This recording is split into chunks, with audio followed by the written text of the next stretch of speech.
خالد عامر محرر الشروق اللي هو هرب سيد حمدي من نادي. استاذ خالد مساء الخير. مساء الخير يا كابتن شوبير، اخبار حضرتك ايه؟ الحمد لله. انت جبت سلم ولا ايه امبارح يا فندم؟ والله يا كابتن شوبير، هو مش انا اللي هربت سيد حمدي، هو زميلي في الموقع، كنا هناك متواجدين مع بعض. محمد خميس القرنشاوي كان هو اللي هرب كابتن سيد حمدي وكابتن شريف اكرامي قفزا من فوق السور زي ما حضرتك ما شفت. الكلام ده كان بعد ما قعدنا مع كابتن سيد كتير. كان وراه مواعيد وكان وراه مشاوير كتير متاخر عليها، فاضطر ان هو ينط من فوق السور زي ما حضرتك ما شفت في الفيديو عشان خاطر قدامنا عشان خاطر يلحق مواعيده. كابتن شوبير، انا بس بستاذن حضرتك انه انا كنت عايز احكي قصه ثانيه خالص مختلفه عن القصه دي. اتفضل. غير قصه كابتن شريف اللي نط من فوق السور وكابتن سيد حمدي. قصه مين يا فندم؟ قصه كابتن شريف اكرامي وكابتن سيد حمدي، الاثنين نطوا من فوق السور. اتفضل. تمام. القصه الثانيه كانت انه انا دخلت المجمع بتاع حمامات السباحه عشان اصور التجمع بتاع الالتراس من فوق. كنت رايح بادي عملي. انا صحفي ومصور في موقع جريده الشروق، فرايح بادي عملي بصور التجمع بتاع الالتراس وبتاع عشان ننقل الصوره كده للناس. نعم. فوجئت انه بعد ما صورت اول صوره ولسه بصور الثانيه انه بدات تصفر لبعض ويشاوروا عليا.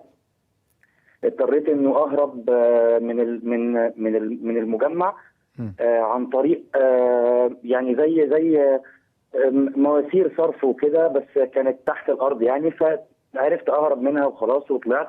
ببص ورايا لقيتهم جايين كلهم بيجروا ورايا. اللي انا هقول لحضرتك عليه دلوقتي استغرق حوالي ساعتين. الحاجات اللي جايه دي استغرقت حوالي ساعتين. ساعتين يا كابتن شوبير من الرعب والقلق والتوتر ليا ولزميلي وللناس اللي شغالين في الموقع اللي بيتابعوني وللاسر اللي موجوده داخل النادي، الاطفال والامهات وكل الناس.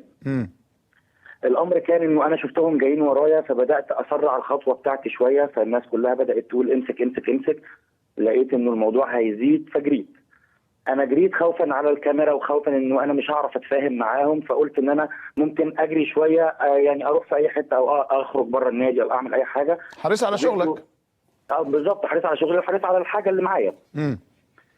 فوجئت انه الهتاف اللي بيتعالى ورايا انه امسك حرامي امسك حرامي. امسك حرامي. بقيت حرامي يعني امبارح يا عيني.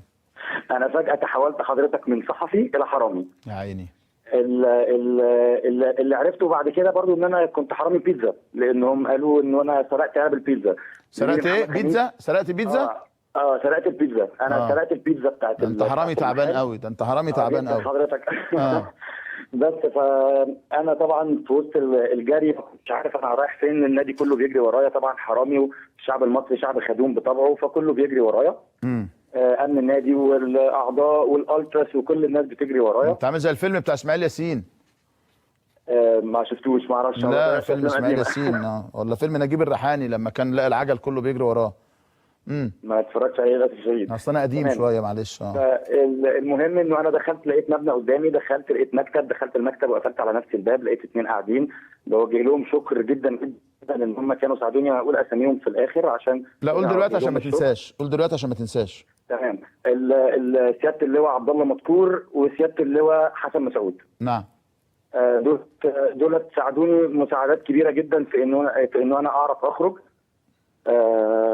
استخبيت ورا الباب لمده ربع ساعه وقلعت القميص اللي كنت لابسه ولابس تحتيه تيشيرت ابيض كده اهوت. بعديها دخلت استخبيت في الحمام بتاع المبنى. استخبيت في الحمام لمده حوالي ساعه وربع. يا نهار ابيض. حضرتك طبعا وانا في الحمام سامع بتوع الالتراس عمالين يدوروا عليا في كل حته وعمالين يقولوا شوفوا فوق وشوفوا هنا وشوفوا هنا، وانا قاعد في الحمام مستخبي.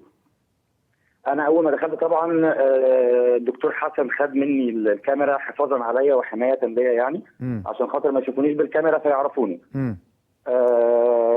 شويه وهربوني من الحمام، دخلوني على المطعم، ومن المطعم دخلوني جوه المطبخ، ومن المطبخ طلعوني في الطرقه اللي بره. فضلت قاعد فيها شويه لحد ما زمايلي في الموقع كلموني قالوا لي ان زميلي اللي متواجد هناك معايا في معاه سياده اللواء مساعد مدير امن القاهره تقريبا او حاجه.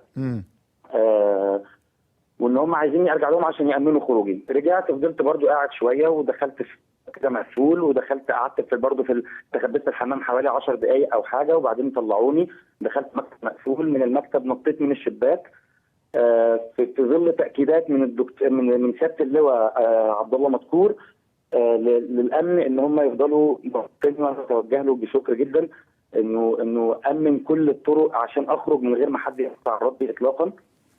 لدرجه وصلت انه انا ومحمد خميس محمد القرنشاوي واحنا خارجين قال لهم كده بصريح العباره انه الناس ديت تخرج دلوقتي متامنه، لو حصل معاهم اي اشتباك بره كلمني، انا معاك على التليفون على طول، هفضل فاتح الخط، كلمني هبعت لك 10 يعني الامن كان ليه دور كويس؟